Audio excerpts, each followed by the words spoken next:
Hello, everybody. This is Pastor Willie, and this is the encouraging word for today.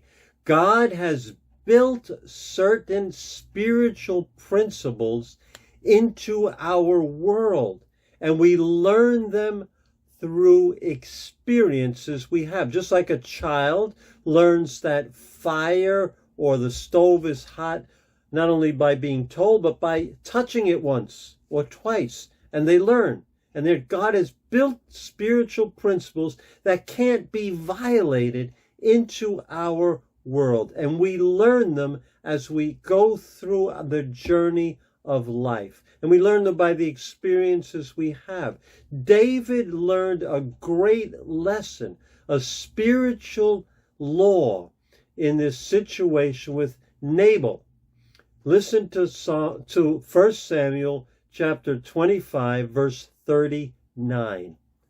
When David heard that Nabal was dead, he said, "Praise be to the Lord, who has upheld my cause against Nabal for treating me with contempt.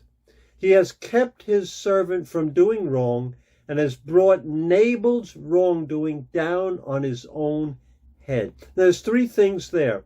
The first thing he says, God upheld his cause against Nabal. And we discussed that, I believe, 2 days ago. God brings vengeance. God brings justice. And the second thing that David says, he's kept his servant from doing wrong. God intervenes in our life like he did in David's life to prevent him from doing something wrong.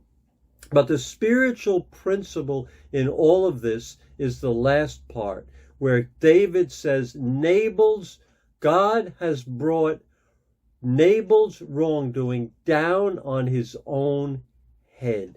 Down on his own head. It's the spiritual principle of sowing and reaping. Nabal's wrongdoing reaped disaster in his own life. You reap what you sow. It's an unbreakable law, unbreakable spiritual principle. Those who show mercy will receive mercy. Those who live by the sword will die by the sword. Remember the parable, the story that Jesus told about forgiveness. One man was forgiven by the master of $1 million, a huge amount of money.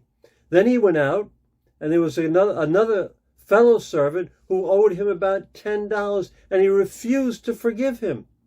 The master said, "That's not right. You don't forgive, you will not be forgiven." And he threw him in jail.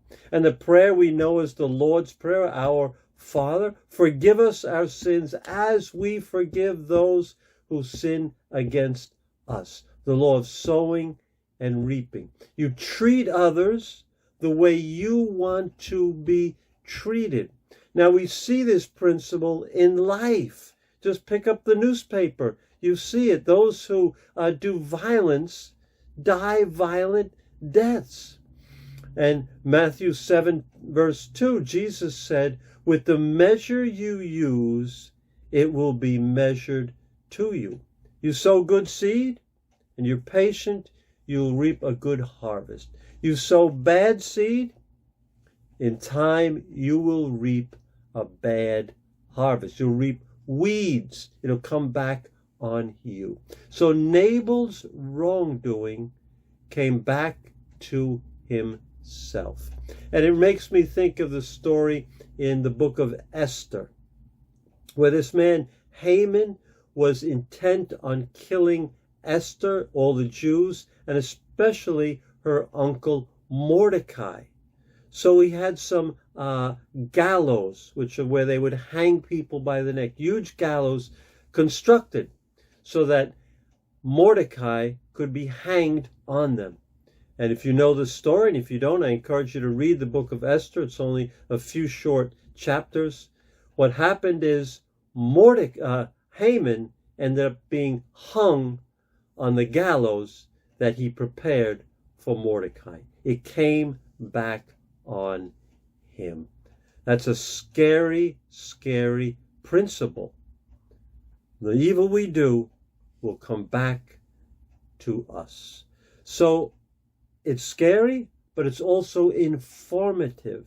It teaches us that judgment is for God, vengeance is for God. So I don't even go near there, and I do what is right before God in all my relationships, and I leave everything else to God. When I cross that line, it's going to come back, and my evil is going to return to me. So God bless you, and tomorrow, Friday, we look at one final piece of this puzzle with David and this story we've been going through, and that is called People God Uses Don't Do This. So I'll see you tomorrow.